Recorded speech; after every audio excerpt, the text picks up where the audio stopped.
I'm Logan Crawford, and right now on GBM, we're diving deep into a horror story that will keep you up long after the lights go out. The name of the book? Blood Behind the Mask. It is written by a terrific author. Her name is Alisa McMillan. A night of Halloween fun at Camp Crystal Lake turns into a fight for survival when a family's dark legacy returns with a vengeance. The book is packed with shocking twists, relentless killers, and blood-soaked suspense. This chilling novel delivers classic slasher thrills for fans of Friday the 13th, Halloween, and the Texas Chainsaw Massacre. Alisa, thank you so much for joining us here today. Thank you. You have a blessed day. Such a pleasure to have you on the show. Tell us about the inspiration behind this wonderful book. Do you like telling scary stories or something around the campfire? How No. did you come up with it? Oh, well, I came up with it because years ago in the 80s, I was a Friday the 13th fan. We only had one television, black and white, and we were forced to watch thrillers. So growing up, I said, wow, they never put Jason and Michael. Freddie was just a dream. I said, well, I'm going to change the name and make my own movie because everyone always wanted to see Jason and Michael. So I created my own script and I changed the names for copyright purposes. Okay, wonderful. That's very, very cool. Now, have you envisioned Blood Behind the Mask as a film then? That's what I'm rooting for. I Yeah. really want it to be a film. I really want to see it on the big screen, and it's well worth it. Yeah, I think it'd be great. So, Hollywood, if you're listening, here's a book that's ready to go, that already has a tried and true audience as well. Talk to us a little bit about the story. For the folks at home who haven't read it, tell them a little bit about what happens at Camp Crystal Lake. Okay. Jeff Jones, aka Michael. What we're gonna leave it at Jeff Jones. He comes back to life in Haddonfield. They find out that he's back alive due to the bodies that's being found. They warn his sister, because Jeff Jones likes to kill his family members, that her brother might be alive again. So he has a niece, Alice. She takes her college friends on a trip, Halloween, to Camp Crystal Lake. And that's how I got the two world's most notorious killers together. But I can't give y'all all the insight, but the murders don't stop. Wonderful, wonderful. Campgrounds can be very, very scary places. You feel like you're away from everything. And tell us a little bit about the setting and a little bit about how the fun or the horror starts. Okay. Well, it starts in Haddonfield. Dev Jones, of course, is in the gravesite from the last sequel. Tried to mend it together.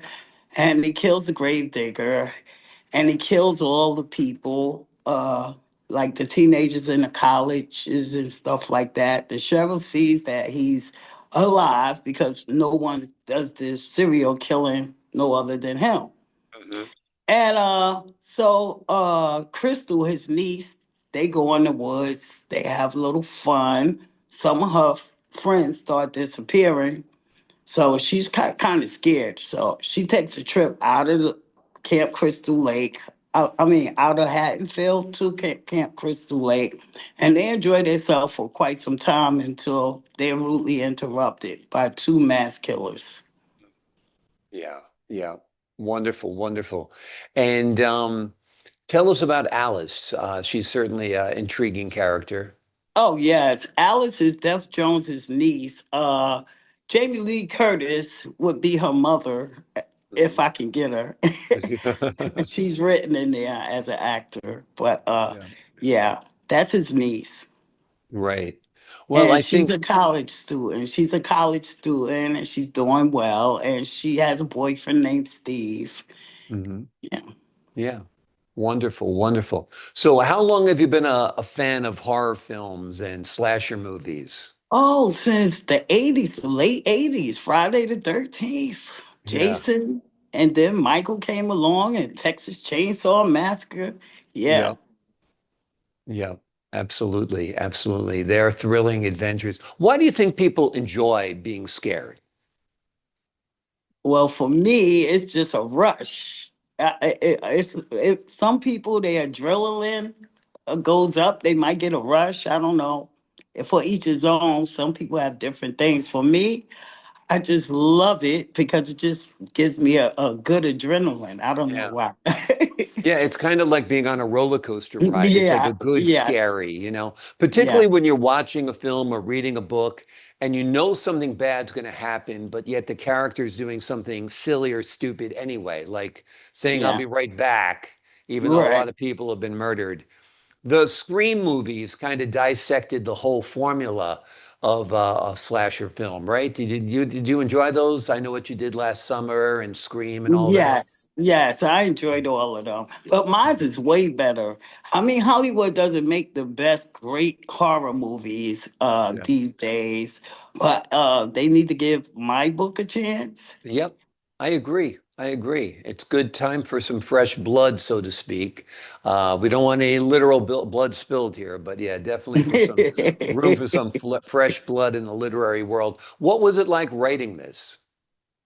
Oh, it was interesting. I was all in it, and I was like, okay, should I make this like that? I'm gonna make this like that. It was, to me, it took me about, I say, 3 months to finish it, and that's not working on it every day.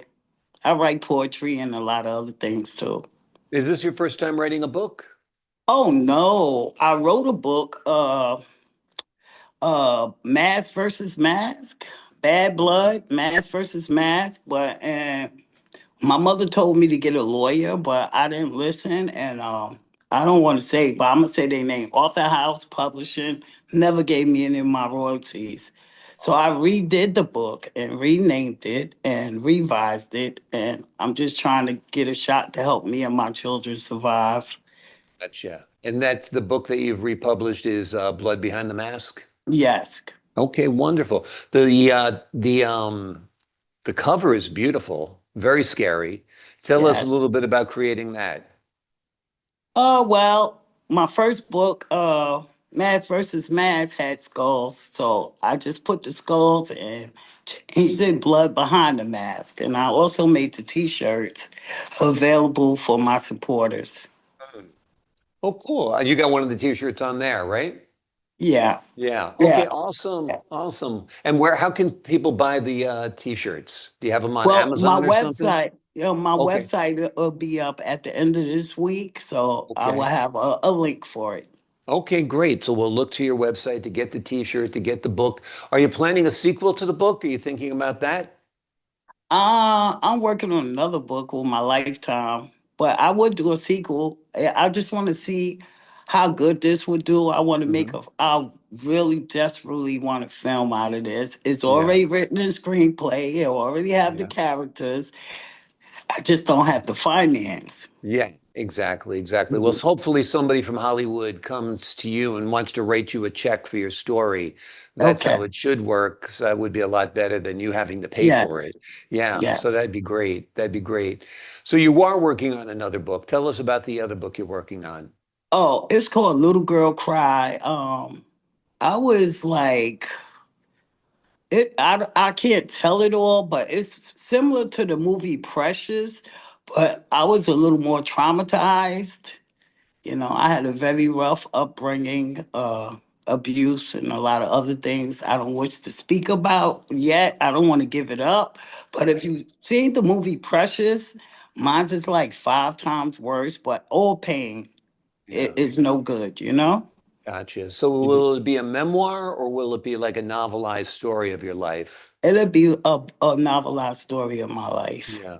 Okay. Wonderful. Wonderful. Well, we're sorry you had hardships in your life, but we're glad Mhm. you're able to write about them. Is writing Right. about them helpful? Does that make you feel better? Does it relieve some of the bad feelings?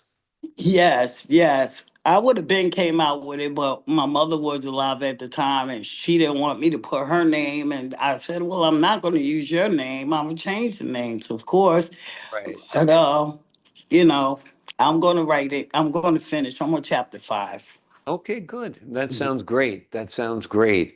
And it seems like horror is your genre other than the memoir. You've written quite a few horror books, right? Yes, sir. Yeah. And why horror? Why do you choose to focus on horror? I don't know. Maybe it's maybe it's trauma from the past. But I Mm, always liked the horror movies. So, and I felt like Hollywood didn't do such a great job with the Jason and Freddy. You know, we mhm. have a lot of Freddy fans. I Yeah, give them their credit, but I always wanted not a dream. I wanted both serial killers face mhm. to face. Not Gotcha. a dream, just face to face, hands on. Sounds good. Sounds good. Well, it's a remarkable book that Alisa has written. It's called Blood Behind the Mask. A night of Halloween fun at Camp Crystal Lake turns into a fight for survival when a family's dark legacy returns with a vengeance. Packed with shocking twists, relentless killers, and blood-soaked suspense, this is a chilling novel that delivers classic slasher thrills for fans of all of the greatest horror movies of all times. And folks, if you're listening out there in Hollywood, here's a book that's ready to go. There's a screenplay written already. It would be a terrific film to get it produced, get it ready for next Halloween. And that would be a great, or if any Friday the 13th release would work as well. Alisa, thank you so much for joining me here today. Yes, sir. I appreciate your time, your insight, and the wonderful work you've done on this book. To the folks at home, I'm Logan Crawford, thanking you for your time this time. Until next time.